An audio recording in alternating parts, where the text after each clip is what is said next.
Celebrate World Teachers Day, which is always on the 5th of October. And we know this year still we'll have the celebrations later on, virtual celebrations, because we're in the time of COVID-19. But here from Good Morning Uganda, I want to appreciate all teachers for the job well done to ensure that everyone is what they are today, because there's that part that you impacted on their lives. And doing that, we want to look at also Uganda's education at 59 years.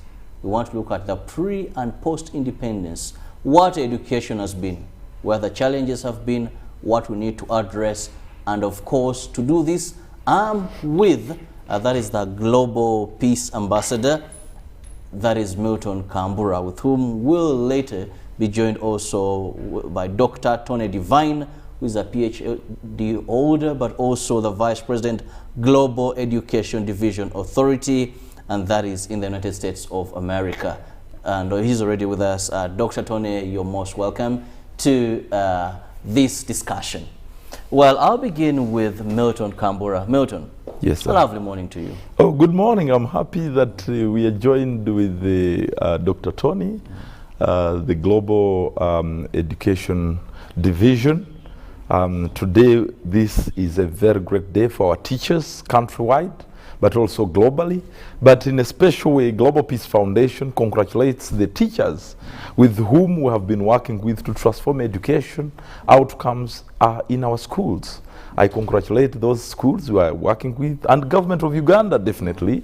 Our partners, Ministry of Education and Sports, National Curriculum Development Center, the Private Sector Foundation Uganda, Interreligious Council, and our partners, IGAD, and all the international funders and development partners. You are welcome. Thank you for the opportunity government has given to us.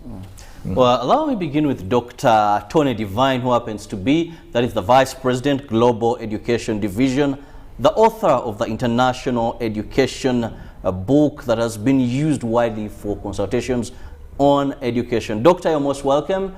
And here we are going to be celebrating World Teachers Day. But we want to first begin by understanding the role of teachers in transforming the education sector. Something that we are always referring to as it is their role. But how do they do this? Yes, indeed. So thank you very much for the opportunity to be on the program here today.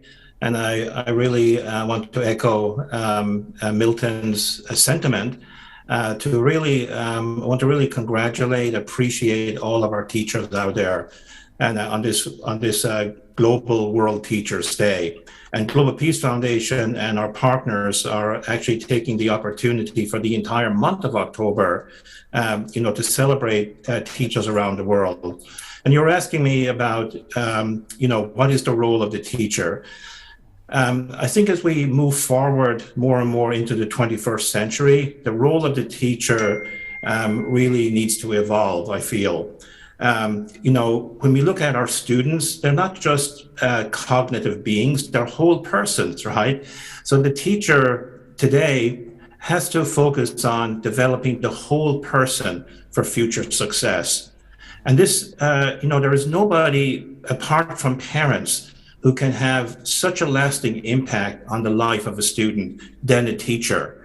I think in the entire education system, it's teachers that really have probably the biggest impact on student outcomes. And teachers can play a very important role too, to nurture core values as a guidance system, to guide skills, to develop to apply the new knowledge for the greater benefit of humanity in a world that is rapidly changing. And we saw the world change in a rapid way during the pandemic over the past 2 years.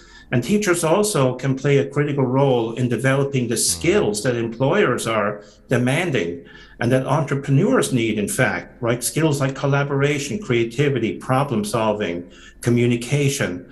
And I think they also have to be really great relationship builders, right? Building those great relationships with students, but also going beyond the classroom and engaging the parents. I think this year around the world, teachers were invited into the homes of families all over the world. It was unprecedented, saying, I think a really wonderful thing, silver lining in many ways. And teachers really have to develop that outreach, right? And I would encourage parents to do the same as well. So these are like some of the thoughts, right, on the role that teachers can be playing going forward. Well, Dr. Tony, it seems the teacher is everything. Almost everything entirely rotates on the teacher when it comes to the final product of the institution. But also you've talked about outside school. Most of we've seen many times focuses on how do we ensure this person successfully goes through the institution known as school or other education institutions. So let's get more hint on outside school, packaging that well-packaged human being that has gone through school. Yes, so, Stephen Covey, the author of The 7 Habits of Highly Effective People, always talked about having the end in mind. And I think that's what your question is alluding to. What is the end, right? And, I'm fortunate to be a contributor to the Organization of Economic Cooperation and Development project called the Future of Education and Skills 2030. And that project is really dealing with your question, by the time 2030 comes along, what are the values, the skills, the new types of knowledge that students need to have a command of to be successful in the workforce, to be job creators themselves, to be successful in creating great families, in creating peaceful communities, right? So it's not just preparing them for the workforce.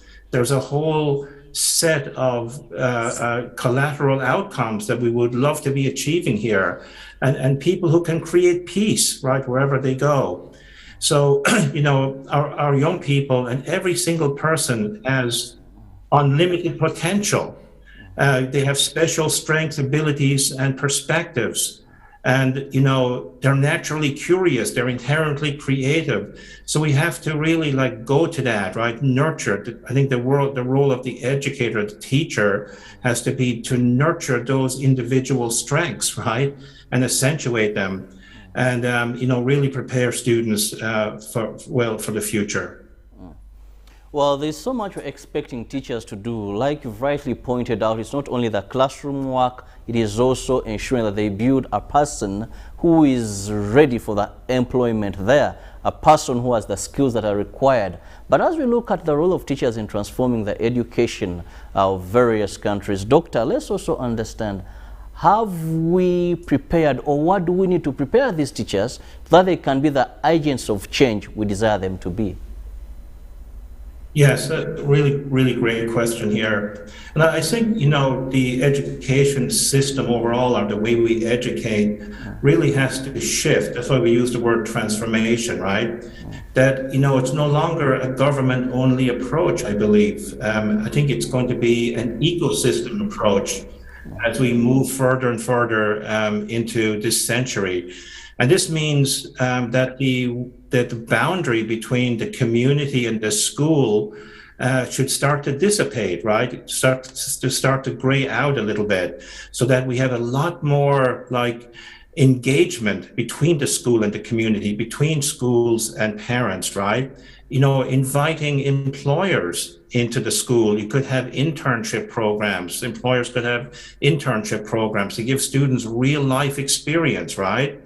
And, you were talking about the professional development of teachers. I think teachers are a tremendous resource. We just have to allow them and give them the room to innovate from the bottom up. I would love to see a lot more bottom up innovation, right? We need to see innovation from the top down too, but also bottom up innovation.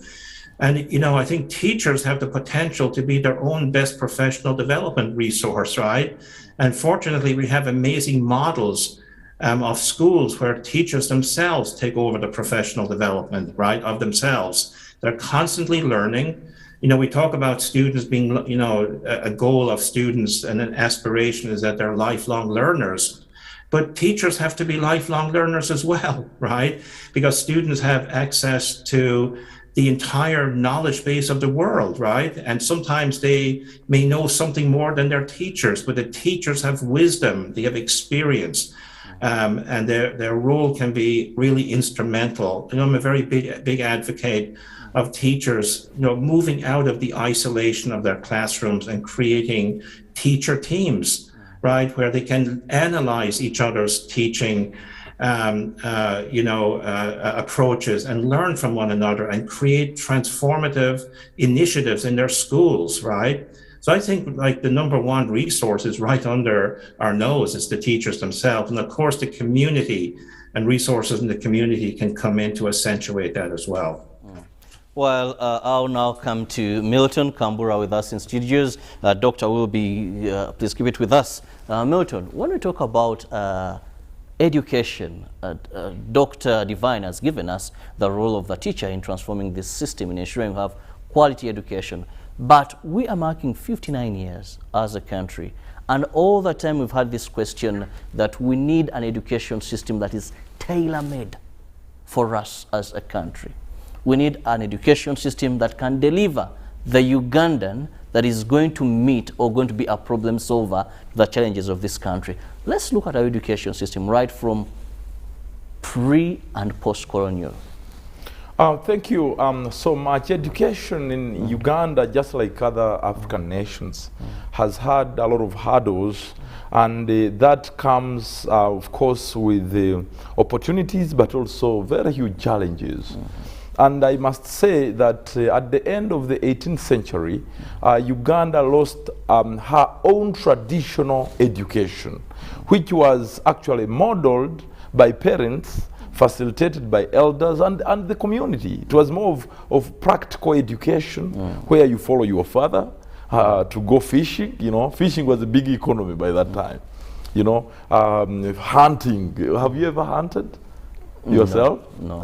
That was the education. By then, of course, agriculture, you would go with your parents, and it was more of even assessment was done by the community itself. Backcloth, making a list, that's backcloth, yes. I think if we had continued with backcloth, the technology, by not making it to look like satanic, then we would be dressing ourselves. The smithers were there, just so tools we needed for agriculture. Exactly. They were very productive. Yes. And look. Actually, they were solving problems that we had at that situation. Using local knowledge and technology. But then you have to get it that when our friends from Britain came, they said, no, this education will not work for you. And no one questioned, because we welcomed the new ideas.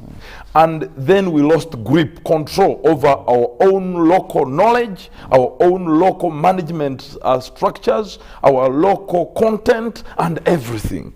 And by 1800, that is 1800, many schools like, you know these schools, I won't mention the list of the names, our traditional names, were started by religious organizations to deliver particularly a colonial education curriculum, which was actually to produce someone who is obedient, who can respect the rules and regulations of colonial masters, to make sure they say plant the cotton and you plant it in time and produce it and give it to him, for him to be able to take that cotton in raw form to the European market to produce the clothes we still put on today. So that was the education to further the recolonization, the foreign interests of our colonial masters, not for the objective of using the local knowledge and resources to solve community problems. That was the challenge of that time. And I must say on this TV, on our national broadcaster, that it did not and it will never help any African nation to produce manufacturers, more and innovative leaders. It will never help us become self-reliant. That's why Global Peace Foundation, government of Uganda, and all our partners, everyone, the parents, we are calling upon everyone, because Dr. Tony Divine has just told us, no government can transform education alone. The Ministry of Education cannot do it alone. The curriculum development must welcome views initiatives from the private sector, who have modeled the education frameworks. Government can scale up some of these ideas that, for example, character and creativity initiative that we have launched in schools, the leadership and entrepreneurship hubs, and all these things can be scaled up by government. But then the last area, which is very contentious, is that we have seen that whereas our friends and our brothers and sisters from Europe bringing a colonial education, for them in Europe, in Britain, that was a time around of industrial revolution. Exactly. For them, they are talking about industrial revolution, manufacturing of machines, you know, and commanding serious theories to shape management capacities of different people to go control and champion and capture territories.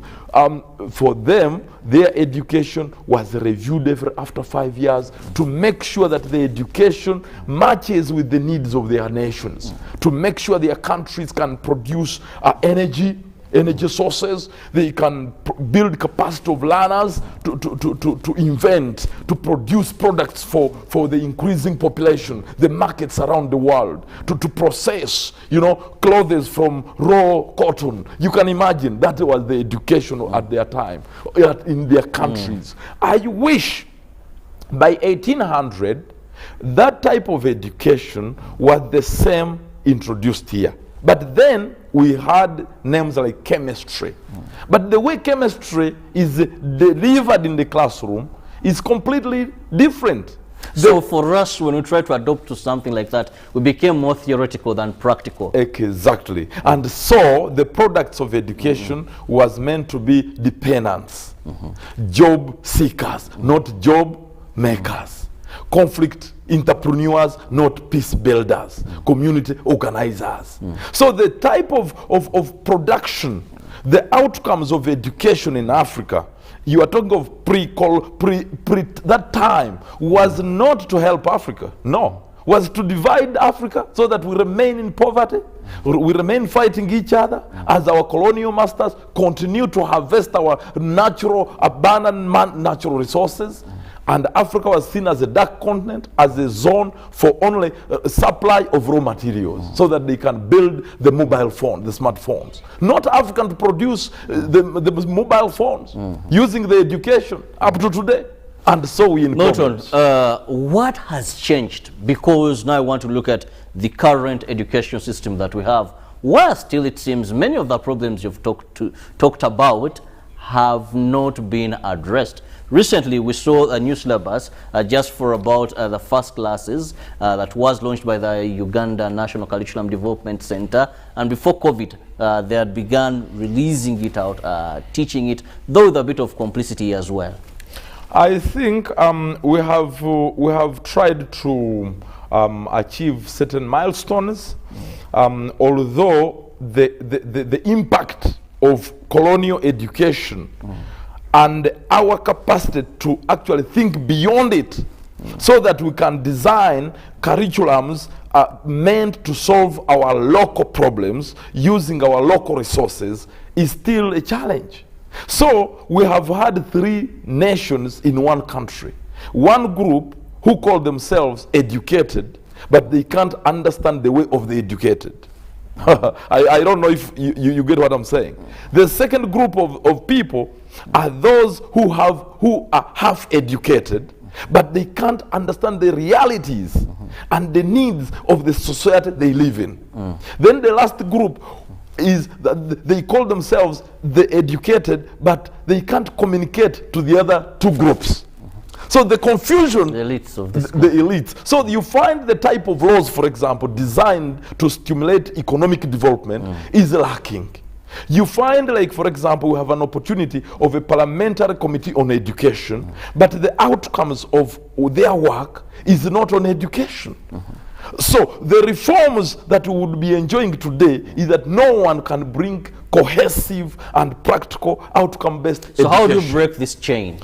Number 1 is that government of Uganda, of course, I must thank His Excellency the President, that from 1986 to 2001, there has been tremendous effort through the Ministry of Education for increased budget, national budget. It is only in the history of Uganda, NRM regime, that has had 3 consecutive periods where education budget is ranking number 3. 3 trillions. Now we are at 7.7. So with that, I commend that that is good. But then the question is, has that increment in national budget towards education been felt on production of quality students who can create jobs? The answer is no. 2 is that we have had increment of numbers of schools. Number of teachers, the number of teachers has increased. The salaries are a little bit increasing.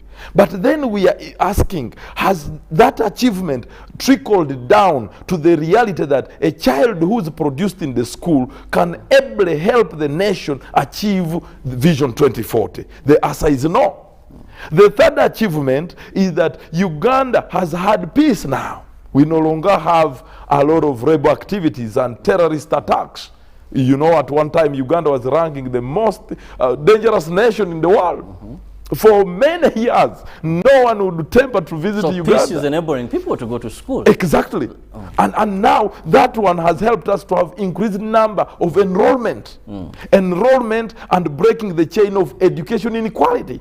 But then the question is, realizing the increased enrollment due to peace and that atmosphere, has it enabled the teachers and the nation to bridge cross partnership to shape new curriculum and be able to produce students who are able to produce products like phones, cars, planes, create chairs, the one we are seated on, the cameras, everything, so that our dependency ratio reduces, so that our debt burden reduces from 4.7 trillion to probably maybe 4 trillion. Milton, this is why I want to bring in Dr. Divine, who happens to be an education consultant, and I believe is well read in issues of education.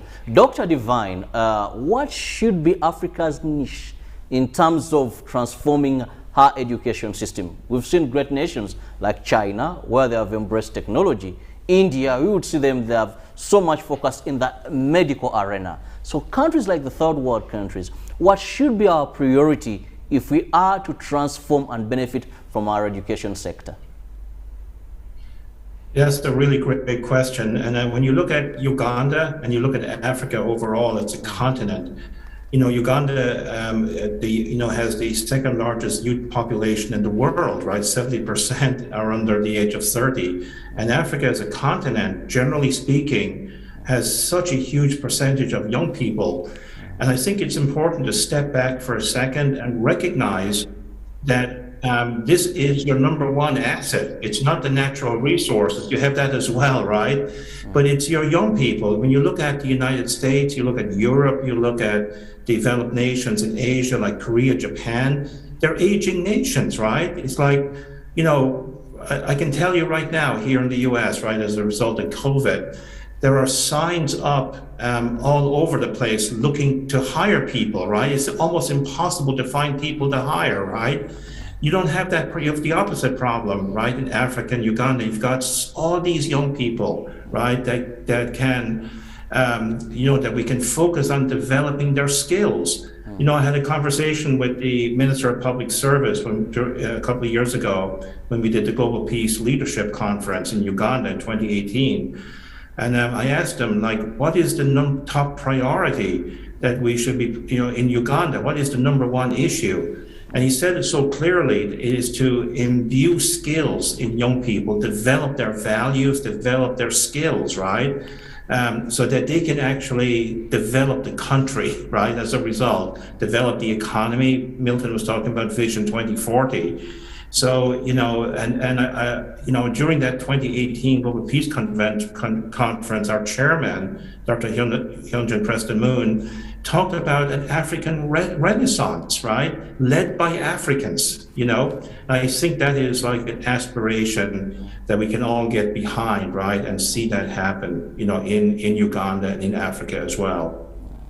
You see, the world today happens to be a global village. And much as Uganda or Africa would focus on ensuring that they have the skills There still will be a challenge of how competitive are what they put on market. Is Africa ready for that? Yes, I mean, I've been to Uganda many times. I've been to Kenya, Nigeria, many of these countries, and I was really impressed, in Uganda, especially by your teachers. I think, not because I'm on this program, but just, independently of that, I think the teachers in Uganda are amazing people, the ones I've met. And so are the school principals as well. And the students are like amazing as well. So, I see just unbelievable potential here. We also, we started doing some entrepreneurship programs in schools in Uganda over the years, a program called Leap Hubs. And I was just blown away with just the ideas that these young people have, to solve local problems, right? We need a lot of ingenuity. We just need to encourage them, motivate them, mentor them a little bit, right? And I think that they can, without a doubt, come up and be competitive. When you look at the big tech companies like Microsoft, they've opened up, a software development center in Kenya. So, all these companies are looking to Africa as the next area of growth, right? This is where they want to be. So, yes, I think if the mindset is such that you want to move into being a middle-class continent and country, and there's the will there, and you're willing to invest the hard work, absolutely that can be done without a doubt. I've seen it myself. Well, I'll come back to Milton. Milton, doctors rightly said that yes, Africa is the next target in terms of development, making money, but we need great minds. We need competitive people that when the rest of the world comes to Africa, Africa can still compete. We don't go back to the days where they're just draining everything out of Africa and later Africa stands not to benefit. But world over, the world is now going in terms of technology. Looking at Uganda's case, technology in terms of our education system, in one way or the other, is still lacking because of the enormous challenges. You look at the coverage, internet coverage, gadgets required for the education, delivering such education. How best can we expedite this as a developing country? We must actually, I am very happy that the entire country, all our teachers are watching today, and our education leaders and partners. But what's very critical today is that future education will not take place only in the classroom. That is the beginning. Technology is already disrupting the economy. Technology is delivering education. Technology is actually delivering the business world. So what does that mean? It simply means, my brother and my sister listening today on this national broadcast, is that we must anchor our education to new knowledge and skills, 21st century competencies, abilities, and skill, and those things that we feel when our children are empowered with whatever disruption of the future, they will live and survive. So one of those items is what you are saying, technology. It is giving us an opportunity to create jobs that did not exist. I don't know if you have gotten my point. But even when you talk about creating jobs, yes. If you had Doctor very well. Yes. He says that we need to prepare ourselves. Yes. So that when these opportunities come, we are set. And what I put to you was clearly that yes, let me maybe use an example to get it closer. That you're having many telecommunication companies that are coming in. We are having many sophisticated ways of treating people that require technology. Operations are being done using technology. And when you go to many of these hospitals, for example, in the area of medicine, we're seeing foreigners come here just to operate these machines.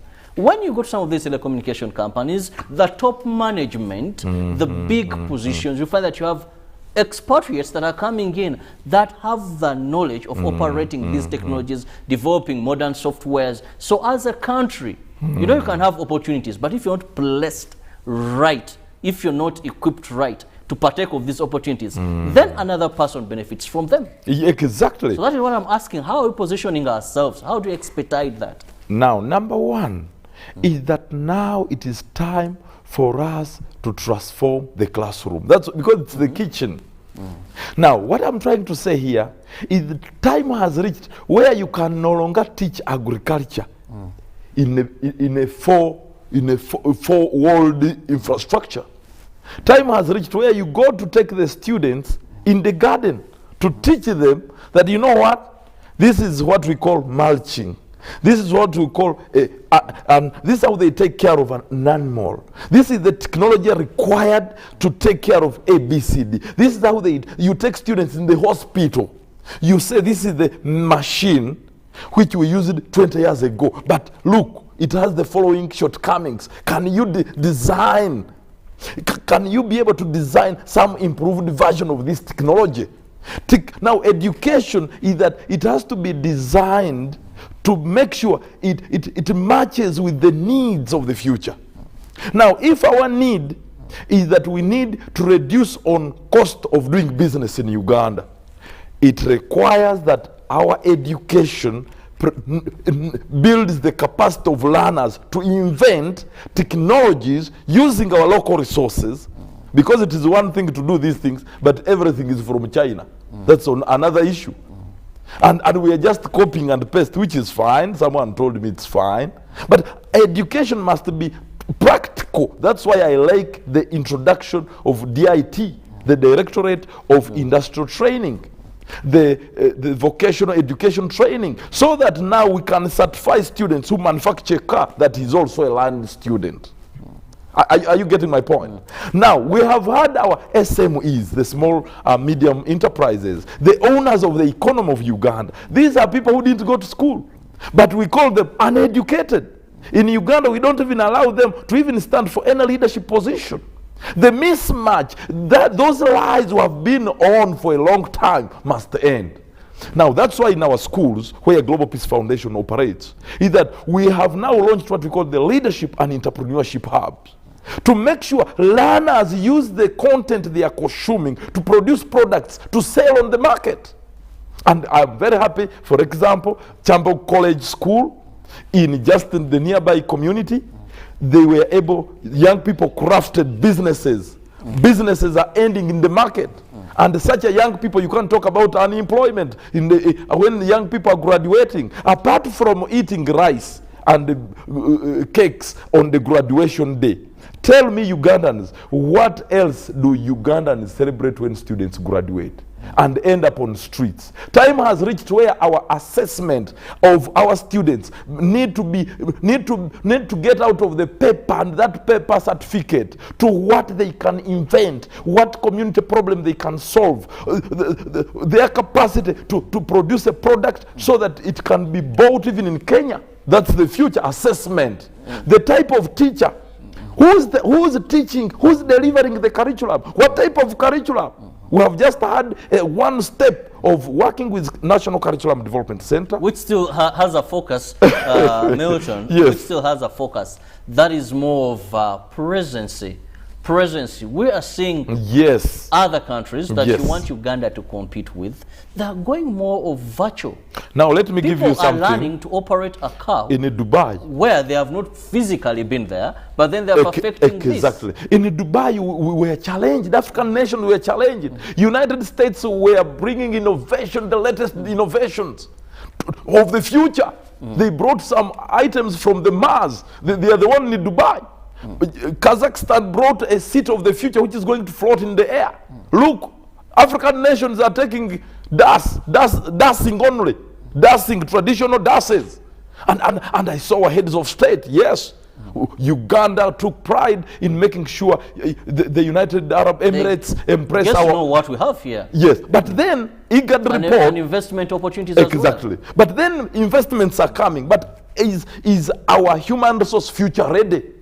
What quality of education are they consuming to pass an exam out of crammed information, reproduction of the same information the teacher has brought? No. That is why we are saying the future of the world is in Africa. But then by 2037, as we seek to see that Africa is going to become the biggest consumer, but consuming what? Consuming imports or consuming locally manufactured products and services. Well, I'll go back to Dr. Divine, watching and joining us from the United States of America. Doctor, when we talk about the opportunities in Africa, Milton has rightly said we're going to be the biggest consumer in a time not very far from now. But the biggest issue is, when we talk about all this, it shows we have the potential. What have we failed to do right as a nation, blessed with opportunities?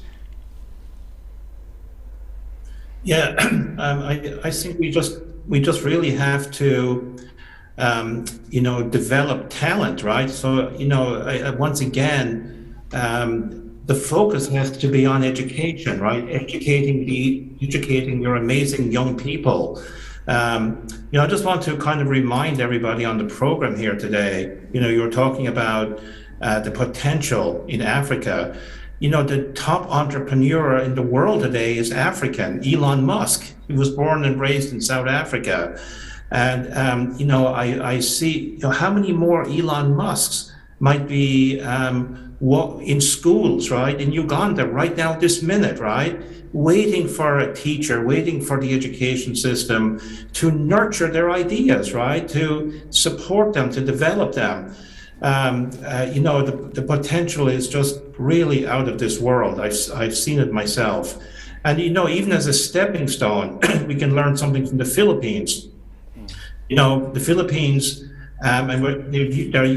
you have companies called business process outsourcing companies, BPOs.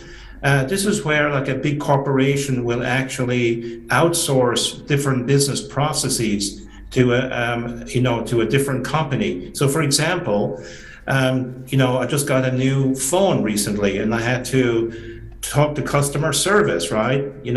We have a company called T-Mobile here. So when I called customer service, it was somebody in the Philippines in a BPO that was answering all my questions, right? And that's a developing nation as well. So there's so many kind of stepping stone processes and businesses that Uganda, especially now with technology and, getting more access to devices, connectivity, I think that can open up unbelievable opportunities, and it will allow the actual process of education to not get interrupted if there's another issue like the pandemic that we had over the last 2 years. Well, Doctor, I want to thank you so much for your time. Before I let you go, can I have your final remarks regarding that is transformation of the education sector, more so for a country like Uganda? Yes, again, just in acknowledgement of World Teachers Day, my heart goes out and commendations go out to great teachers in Uganda that I've met. And, I think we can this is a day where we can really, acknowledge and celebrate our teachers. I would encourage the parents who are listening, maybe to send a kind note, right, to the teacher of your child, right? Create those kind of positive relationships. I think that the creativity, the ingenuity is right under our noses, right? With our teachers, with our great students, we just have to give them the latitude, the wherewithal, and encourage them to develop that agency, student agency and teacher agency. And I think the future of Uganda can be really, really great, without a doubt. Well, I want to thank you so much, Dr. Tony Divine, who happens to be the Vice President, Global Education Division, United States, but also an author and a global consultant when it comes to education. Thank you so much for your time, Dr. Milton. Oh, you're very welcome. Thank you. Okay. Well, time is not so much on our side. Allow me to have your final remarks regarding education. We've come from afar, but there's still much we have to achieve. Yeah, using that 1 minute, I congratulate our teachers. And I must say, the future of this country is in the hands of the teachers. You produce the thieves, you produce the best, you produce the innovators, you produce the bad parents, you produce the corrupt. So all problems of the whole world, of our country, the first person to blame is the teacher. But then, that teacher needs support from us, from the entire government, the churches, the mosques. Everybody need to work with the teachers. Budgets will not work alone. because even if we increase his salary or her salary, without having those opportunities of teacher exchange programs, we need to take our teachers to United States, to Japan, to visit, and they come and rigorously change the way they present chemistry, physics, and all those stuff. So in my conclusive remarks, I must say that time has reached when parents need to be also teachers. The home to be turned as a school faculty. Because we cannot also allow education to end because of COVID. That because disruption of the future is coming, education must continue, and as people acquire education, they must also acquire new opportunities to make money. Study while making money. Well, I want to thank you so much, Milton Kambura, for your time. Happens to be the Global Peace Ambassador, for having phone time. Happy Teachers Day. We hope and pray that the teachers will not lose hope, and also will gear up efforts aimed at ensuring that the education institutions in this country will open, one of them being vaccination. So wherever you are, a teacher, a non-teaching staff or supportive staff to an education institution, and students above 18, let's please go for vaccination, because it is one of the major conditions to have this. Let's prioritize education, because an educated nation is evidence to development. Have a lovely day. God bless you.